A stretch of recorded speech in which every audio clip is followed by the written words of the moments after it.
Hello, and welcome to the Specialty Matcha Podcast. My name is Ryan. This is my co-host Zongjun, Hello, hello. and we're the co-founders of Sanko Matcha Products. Yeah, we launched this podcast to discuss our learning journey in matcha, share startup stories, and interview experts. And today we are being interviewed, and we are turning the mic to our colleague Gwen, who is also part of the founding team. And she is very curious about our experience in Japan, and we are getting a few questions from her. Yes, I am very excited to hear about your trip. I am hopeful to go on the next one. I have questions to get a better perspective of what it was really like being in Japan and seeing the tea farms in real life and meeting with all the people you got to meet with. Yeah, so to make this experience even more authentic, we don't know about these questions in advance. So we are very nervously waiting for this moment. You'll do great. Okay, ready? We'll start with an easy one. All right, let's do it. Okay. Okay, do the farmers drink the matcha they grow? Oh, great question. Yes, they do. I guess this question is exceptionally interesting because tea farmers in Yunnan who makes pu'er tea doesn't really drink their tea until very recently. But historically, they drink green tea and they don't drink the pu'er tea that they make. But in Japan, they do. They do drink their own produce. Yeah, and we had a couple instances of getting to drink tea prepared by the farmer, and it was the farmer who grew the tea. So it was exactly the way they intended, and really cool, amazing experience tasting it with their water, their preparation style, and all of their wares. I have heard of, though, that some of the more middle-sized tea farms, some of the farmers do not drink their own tea, especially the people who basically 100% of their business is selling Tencha to wholesalers to then be blended or milled by other people. I know that Jared from Jaga Silk did a vlog going to Wazuka, which is in Kyoto Prefecture, and he sources Tencha from a farmer there, and that farmer had never had his own tea as matcha. And No, Jared had milled some in Victoria, British Columbia, and brought it back to that tea field.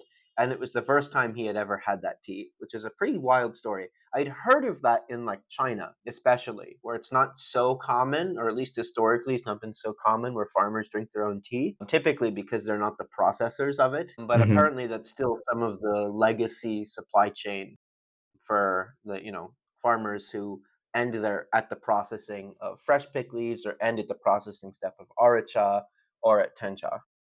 Yeah, for Aracha especially so, we have heard from one of the farmers who also owns a factory in Izumo City that a lot of the farmers from the surrounding area would just supply him Aracha exclusively. And, if it's Aracha, then they must not have really drink the tea from those production. Yeah, and anyone I listening that's not so familiar with aracha, it's a more crude version of the product. And so I believe in order for aracha to be converted to tencha, it has to go through some heat processing steps, and I also believe there's some deveining and destemming steps. Yeah, the But refinement process called shiage. yes, so it goes Yeah, from aricha to shiage, and then it's ready to be milled. But aricha yeah. can be kept for quite a long time in refrigerated units.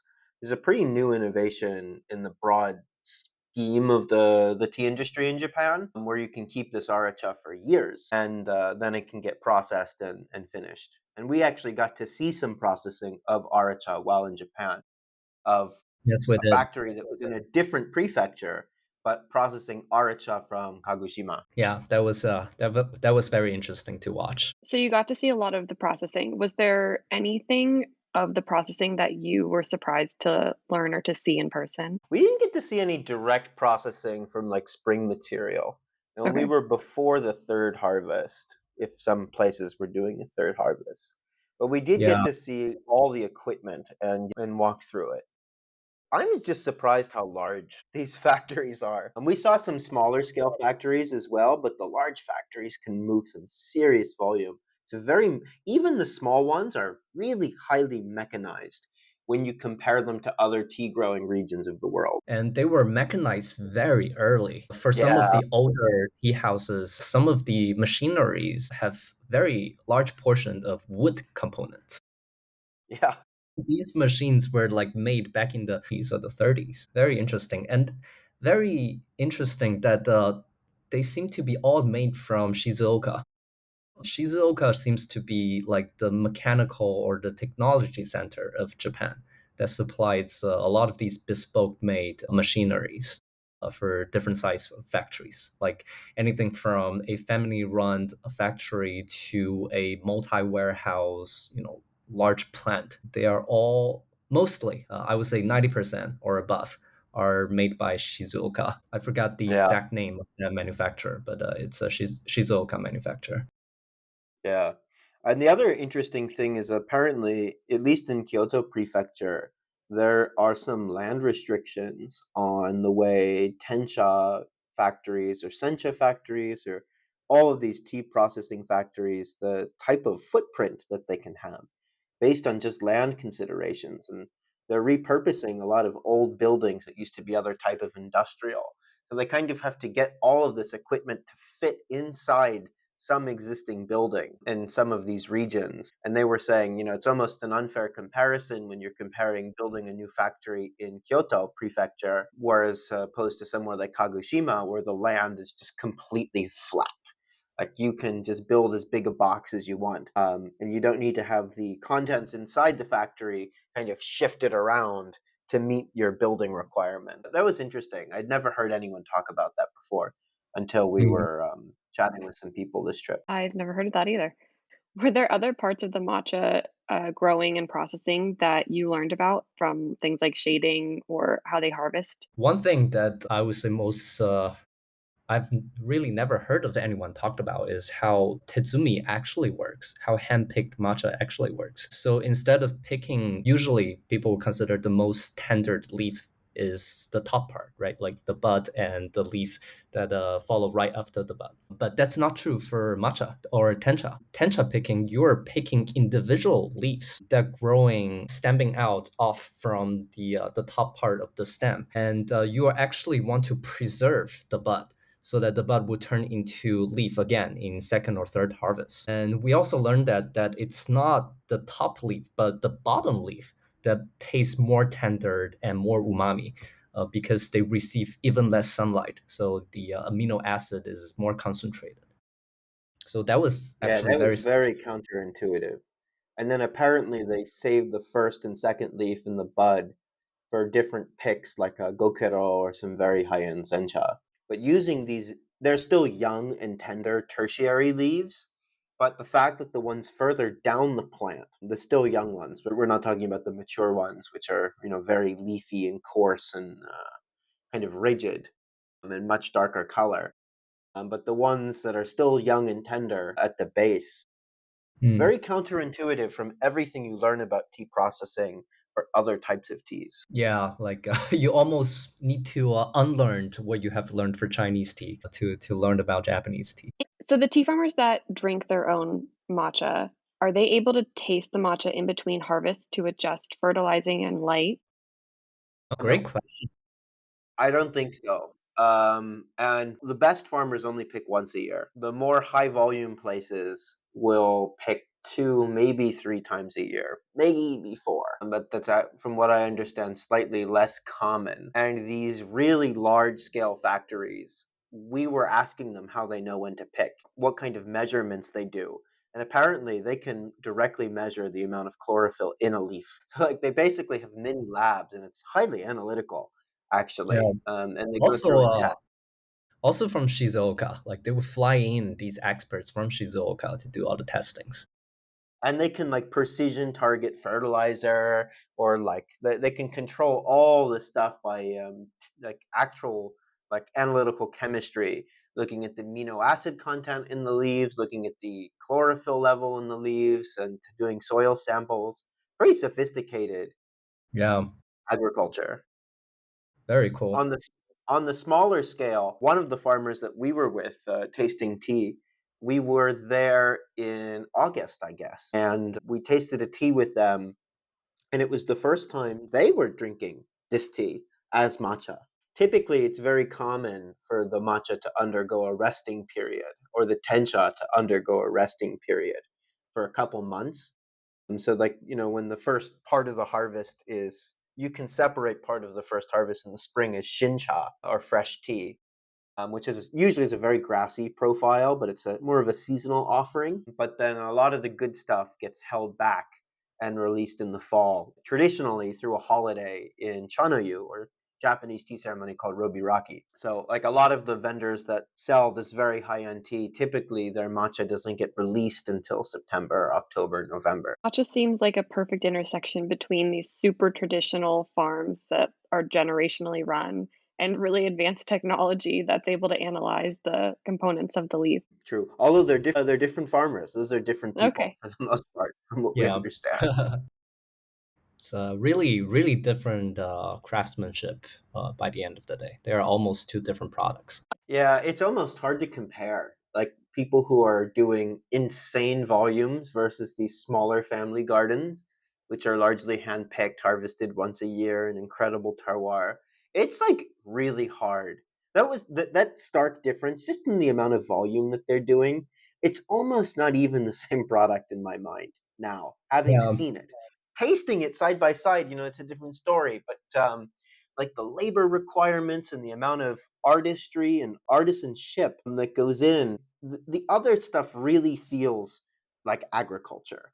And the small family farms really feel like an artisanal product. And that difference couldn't be more stark. it's almost like comparing a Rolex to an Apple Watch. They can both tell time. The technology behind them is very different. Both produce good products. I mean, most Yeah, of the they're matcha both that people drink in the world come from these high volume places. yeah they're both excellent products. Although, to maybe answer your question, Gwen, even though these very high-end artisanal farmers don't pick multiple times throughout a year, they do develop this expertise to be able to tell how different leaves mature in different times of the year. So, Uji Hakari versus a Asahi versus some other cultivars. Between these two different types of farmers and other people you were able to meet, what is the opinion on how matcha is changing as it gains popularity around the rest of the world? Do these farmers have similar viewpoints? Are they really different? What is like their vision for matcha? I'll give you the outside perspective from what I heard in general. And then, Sam, I'm curious to hear what your impressions were on the ground. But the consensus when you talk to industry people that own tea companies, interact with matcha farmers, is that it really benefits the large players. And someone that we were talking to who works in Wazuka put it in a really wonderful phrase. It's either a race to the top or a race to the bottom, where the winners really, really win and they make tons of money in their small family farms, artisanal products. And there's people all over the world who want to buy their products. And then there are these gigantic mass produced operations that, fulfill kind of the rest of the world's demand. And there's a huge group of farmers in the middle who get kind of stuck in not being able to invest in quality, and kind of stuck in the buying system of just exclusively selling to wholesalers who do the quality evaluation and set the prices. Yeah. So, well, we talked to multiple farmers, in different regions, in Uji, in Izumo City, in Yame, and I guess we have learned a lot of different perspective. For smaller farmers, I think the key problem is that the popularity of matcha overseas doesn't necessarily trickle down to them. Like, they have heard of their products being very popular outside of Japan, and also sometimes being sold for astronomical prices compared to how their matcha can be sold domestically, but that doesn't necessarily benefit them in any ways. Their matcha is still being procured by these larger houses, getting rebranded into all kinds of poetic names, and they don't necessarily have a lot of consistent repeat buyers outside of all of these historical houses. So I think the problem is that how do we envision or work on a future that the popularity of matcha outside of Japan can benefit these farmers?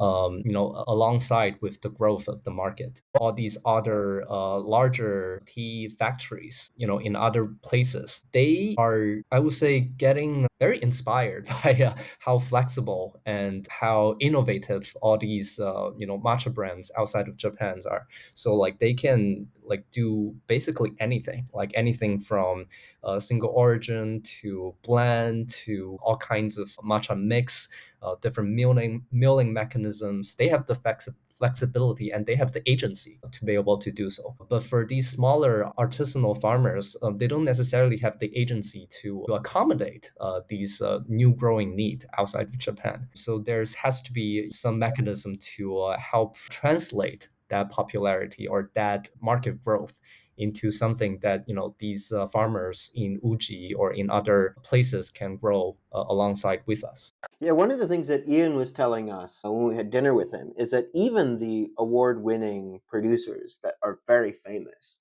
right, the percentage by volume of their extremely high-end tea from their garden is still like a relatively small portion of their business. And then we were talking with another traditional farmer when we were in Uji, and we were asking them, you know, you have all these new Western vendors that are coming here sourcing single origin, single cultivar products from small tea gardens like yourselves. Like, do you do a lot of volume through those companies who are buying it and then marketing the products to, the West?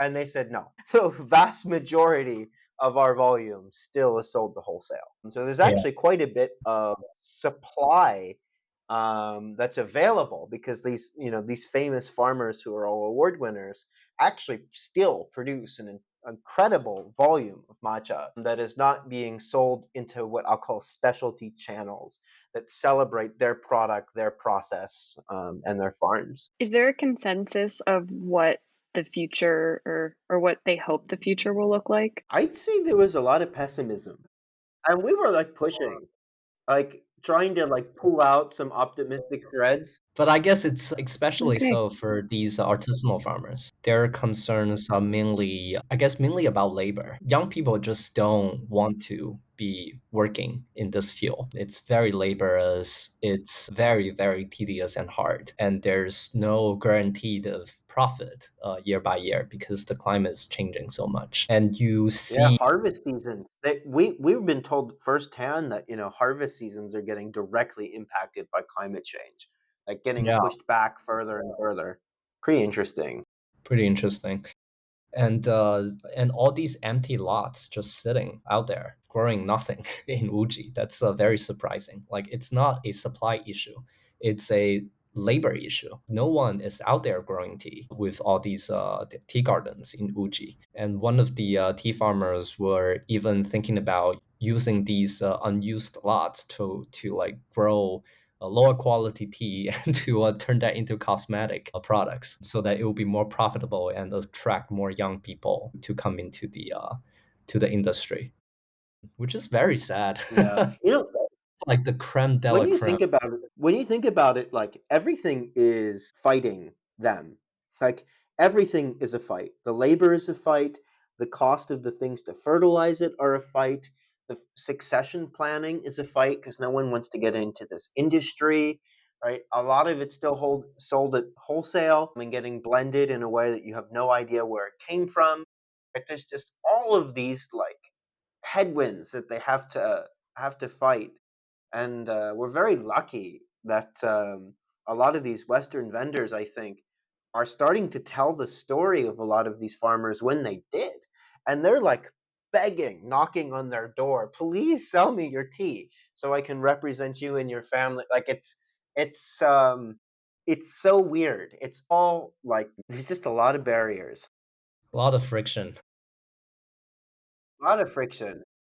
Even to be able to do business, you need to went through all these obstacles. After seeing everything you got to see in Japan and speaking to everyone, has your perspective and hope for matcha's future changed? I'd say so. What we're working on in a device to mill matcha fresh with, quality, being very quality minded and having taken the time to research like what the quality problems are when it comes to milling matcha. We didn't experience any pushback from the big players, from the small players. And I would actually even say that some of the smaller family gardens that we talked to were quite excited by the prospect of milling matcha anywhere, and that really the status quo now shouldn't be seen as this thing that's preserved in stone and traditional, because it's not. Industrial Ishiyusus are actually relatively new. This, top of the notch packaging with nitrogen flushing capabilities and these little oxygen absorbers are very new. It doesn't have to necessarily be that way if someone can come up with a better way. So no one was very opposed to this idea of people milling their own matcha stateside if it could exist in a smaller form factor than an Ishiyusu. And got a lot of advice and knowledge and support when we were asking them questions about what feedback or advice they had for us. So that made me very hopeful. When you talk with the people directly, they're really pragmatic, actually. They're not Yeah. so bound by these ideas of tradition. Yeah, very pragmatic and very progressive. It's people often forget that how technology is so advanced in Japan. This is a country that had Sony and Toshiba and all of these very advanced technology emerged in the past few decades, and they keep innovating to this day. So this is a land of innovation. There are a lot of tradition or legacy baggage, but maybe people outside of Japan will view it more heavily than people inside Japan or people are Japanese. There's a strange group of foreign people and foreign perspective on the matcha industry that I think likes to get defensive or protective or offended on behalf of traditional Japanese artisanship, but it's not the case for the people who are on the ground living and breathing this stuff. Yeah. Maybe the Ishiyusu makers will have a problem, but even them, maybe not. Maybe not. They are willing to mount a motor on their Ishiyusu. Yeah, that's not Why don't you traditional. shrink it down? That's not traditional. I mean, like one thing that we are very sure after actually being in Japan is that matcha is not dying. Like this is very much a still very thriving industry in Japan. And it's that some of the more artisanal production of matcha is disappearing. But matcha in large is growing, very much so. Even domestically, it's growing. And also, like, if this is going to be a very bright future, then anyone can switch back to matcha again in the future. Like we have seen people switching to Hongzu shading in Yame for like very recently. If any of these practices end up making a change in the future, like people are willing to adapt. This is not something that, like people are hold on to for generations because of it. Yeah, when you look at the demographic shifts of matcha farmers, there is something to be worried about in their age. But from the industry that we saw felt like it was, still had a lot of life in it. And it's easy to get very pessimistic when you look at the statistics of like the number of farms in Japan. And I think in the 1980s, there were something like 200,000 matcha farms. But it's easy to forget the 1980s were a very weird time in Japan. It was when Japan was just flushed with money. There was a saying that if you had $100 bill and it landed on the street in Tokyo, that $100 bill was worth less than the land that it landed on. Like that's how rich the Japanese were. And it supported and propped up this huge tea industry and all sorts of retail. And it was still kind of a very traditional culture where everyone was brewing tea in the office. Right, and now it's modernized and it's shifted and it's changed, but it doesn't mean that like it's going away. It just means that like it's industrialized. You can now probably in the same amount of farm and consolidate way more tea and way more volume than you ever could in the 90s with today's technology. Yeah, and they can always revert back. Like it's not something that people just like move on and lost. This is very much a living industry and a living art. I want to move back to the tea fields a little bit. Can you describe what it's like being in a field of tea bushes? Like what it smells like, the how big the plants are, the difference between the cultivars, and like your Full experience actually being there? Lots of spiders. That's really funny. I would not have guessed that. A lot of Lots of insects. spiders. We were walking by a place in Uji. We were just walking around and we could smell the fish. It really smelled almost a little off putting because the marine notes that you can smell in these umami bomb matchas, I feel like I could smell that in the same way that you kind of smell cow manure when they're spreading it around in the States as fertilizer. There was this weird, funky, fermented fish smell that was going on as we were walking by that was less than appetizing, especially when you realized, oh, wow, this leaf is like literally sucking that up and turning that into the amino acids that we're consuming in matcha. Very strange. Very strange feeling. It's what you throw into the soil really turns into the tea leaf, and you are actually drinking the production of it. It's very interesting. Like people like matcha is very hyper engineered in this way, and for some of the more artisanal farms that we visit, you don't necessarily get that, and the tea there is not fertilized the same way in all the other tea farms that we walk past by, and you can taste the difference from the tea. Like one thing that really changed my opinions about Uji tea is that it can be not a umami bomb. Like it can be very delicate, very creamy, very nutty. It's not necessarily really umami driven if you don't, dump all these fish like oyster fertilized or sometimes even synthetic fertilizers into the soil. Yeah, actually, I think it's the synthetic fertilizer that really makes the concentrated umami bombs.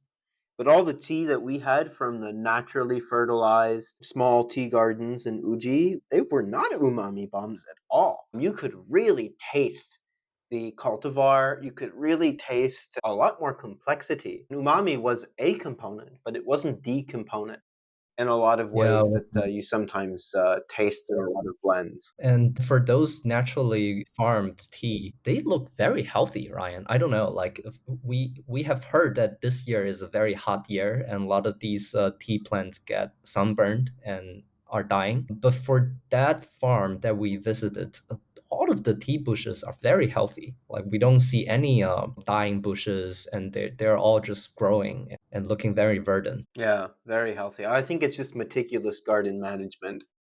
Must be, it's really a full-time job, but That's very true. healthy. And you can really tell the difference between a tea bush that is handpicked and a tea bush or tazumi and a tea bush that is automated. You can Yeah, tell by the shape of the plant. You can tell by the way that it's laid out. It's pretty immediately obvious. And the cultivars are also immediately obvious once you have an eye for it. Identifying the difference between cultivars is less subtle than I would have ever guessed. that's true. That's true. And I guess what surprised me the most is how large the tea leaf of Asahi is. Because for Chinese tea, you tend to associate larger leaves with coarser or more wild taste, like some of the Daya cultivar in Yunnan. But the Asahi is the most tendered, most delicate cultivar in matcha. And the leaves of Asahi is very large. I think it's the largest out of all the cultivars. At least that we saw. So that was very surprising. Okay, I have one last question. Ready? Ready, Yeah. ready. What is a piece of advice you could give to someone who is looking to get into sourcing their own matcha? Many different things. We've No, heard so the many car. horror stories. Huh? I'm sorry. Go ahead, Ryan. So many different things. We've heard so many different horror stories going in. So in some ways, I think we over prepared, and in other ways, I think we under prepared. Sam, I don't know if you have the same take. Yeah, well, for the underprepared part, definitely get a car next time you're in Kyushu or anywhere outside of Uji. You are going to need a car. Yeah, getting around is kind of difficult. For one of our meetings, we were running late. We had to grab a bus that you had to grab on the side of a highway. We ran to this bus. It showed up 10 minutes late. It dropped us off a mile away from the tea factory, and then we like ran there. We were like, "Oh my god, I hope we pass a vending machine. We need some water before we go into this meeting for an hour." Yeah, and for the other place, we literally reached the end of public transportation, and we're still like 2, 3 miles away from the destination we want to get to. So we end up walking through all the rice fields in this subtropical burning sun, and literally roasted into aracha or bancha. But as far as like Sam, what advice could we give to people? Like one thing that immediately comes to mind is just like do your research. Like we came in and were able to not ask any basic matcha questions. Like this podcast and the reading and the writing we've been doing and all of our other tea knowledge really allowed us to engage with people to really learn on like questions that they've probably never been asked before, which I think Yeah. really helped us get a foot in the door. Yeah, well, unless you're talking to one of the larger firms, which usually they have some sort of a orientation that's set up to intro you, like what's going on site. But other than that, if you want to talk directly to the farmers, talking to other people, especially English speakers who has some sort of experience in the industry, will be very, very helpful to get you prepared, get you learn all the vocabularies necessarily to be able to have a meaningful interaction with the farmers. I think that would be very helpful. Yeah, absolutely. What other And things it's do you think would be helpful? I think figuring out your framing about what makes you or your company unique when reaching out to farmers. We contacted almost everyone we met, either through their website or through direct introduction, through some very kind people in the industry who opened some doors for us. We were very grateful for that, as well as using Instagram. And those are really the tools, and reaching out to them with a message that is authentic to yourself, but also maybe is a little more innovative than basically just repackaging their product. I think would get them very interested, right? Because like almost all matcha companies that exist right now are basically repackaging other people's product and marketing it, selling it, etc. And the spirit behind that brand really matters, and like what it stands for and why it exists, and having a clear understanding of that and being able to articulate it is important. And I think these people have very well tuned and very conservative BS meters and have a very good, we'll call it, immune system to working with the wrong type of people. When is your next trip to Japan? So we actually got invited to come pick tea during harvest season in some of the Tezumi tea gardens in Uji. So we're definitely going back for that, 100%. But we'll maybe go back sooner when the mill is fully working. So the mill is still mid-prototype. It's working. We have failed enough that we're really starting to learn stuff and getting a bunch of new parts made right now. I don't know when this recording is going to come out. But when it's fully, completely working and we feel like it's ready to present to the world, we'll probably schedule a trip and take it back to Japan. Yeah. And we have heard that the tea picking is much earlier in the south. So maybe we are going to start from the south early next year and then slowly following the harvest hotline, moving from the south slowly to the north. And we end in Uji. Yeah. That was a cool thing to learn. Basically, is that we need to follow the harvest season based just on the weather. Yeah. So hopefully next trip too, we'll make it to Kagoshima and maybe Shizuoka as well. Yeah. And maybe we can also see some other tea production too, like bancha or kyobancha or even goishicha, which is a lactobacillus fermented tea that we really we tried the tea. It tastes very interesting. I would love to see how it was produced. There's some pretty weird things going on in the fermentation world in tea in Japan that we just kind of have a personal interest in. I don't know if it's ever going to make sense in the broader business, but it's just too weird to ignore. With these purposely inoculated lactobacillus or koji fermented teas, you don't hear about that in other places, especially outside of China. Yeah, it's very interesting technique, and I wonder how they would Maybe taste if someday we you milled them. can. Maybe they'll be too strong. We're going to have some I wonder if naturally anyone, sparkling Kalpis tea, Kalpis matcha. yeah, I wonder if anyone's tried it with Tencha, these types of koji or lactobacillus fermentations. Because usually, I mean, you're kind of using the bottom of the barrel leaves for these techniques, but I wonder if there is something there that could be something cool and different. Yeah. Future stuff. Yep. Once the machine starts actually be able to perform, it would really unleash a lot of imagination for us to do experiments. So very looking forward to that. Me too. Me three. Woot. Do you think you'll go to any blend houses on your next trip? That's an interesting topic. And I Yeah. go back and forth in my mind, like how specialty they are. I mean, ultimately, our goal as a company is to raise the floor and the ceiling of quality by allowing matcha to be fresh ground anywhere.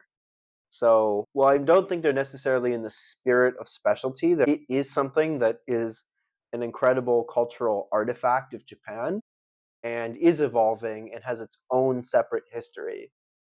Mm. So, love to talk with them and hear their perspective on matcha farms and the way they interact with them and the way they blend. And I think there's so much we can learn from these traditional houses, even though Yeah. it's not necessarily specialty matcha in the sense that you don't know where anything comes from. Yeah, one thing that I don't really, I guess, getting any satisfied answers in this trip is how does blending actually works? Like, how does the naming scheme of all of these matcha actually works? And what's the strategy? What's the reasoning behind them? And how do you design a blend for your customers? And what are these customers? Like, who are they? Like, who are you designing your product for? I Yeah, think in that's their minds. in their mind. I think that's something that we are going to have to talk to one of these blend houses to get a satisfied answer from. There's such a big missing piece of this picture. We're going like just direct to farmers and talking with farmers. They know very little about matcha milling. They know very little about blending. It's Yeah, pretty it's interesting. it's so little that you feel like they're getting purposefully gated away from all of these fields. Like they're very much monopolized by some of the larger firms out there, and they really don't know anything about these. The knowledge segments are so real. These are just really completely different segments. The farmers from the processors and blenders and millers, and like the end brands. And then like the traditional customer, which is the tea ceremony practitioners or different temples. It's really isolated knowledge pockets. And like when it gets to like chanayu and traditional preparation, then in that case the farmers are several layers removed, and they'll be like, yeah, I'm not whisking this traditionally, but I'm whisking it my way. Actually, we've heard that more than once, but they're just so far removed from the end user and the cultures that are built around this. And it really, we get a whole new picture of how segmented the industry is and how no one, not a single person, I believe, in the world is really qualified to say whether or not something is authentic or traditional, because no one has the complete picture that across the whole industry, from the farming to the preparers to the blenders and the brands and the processors.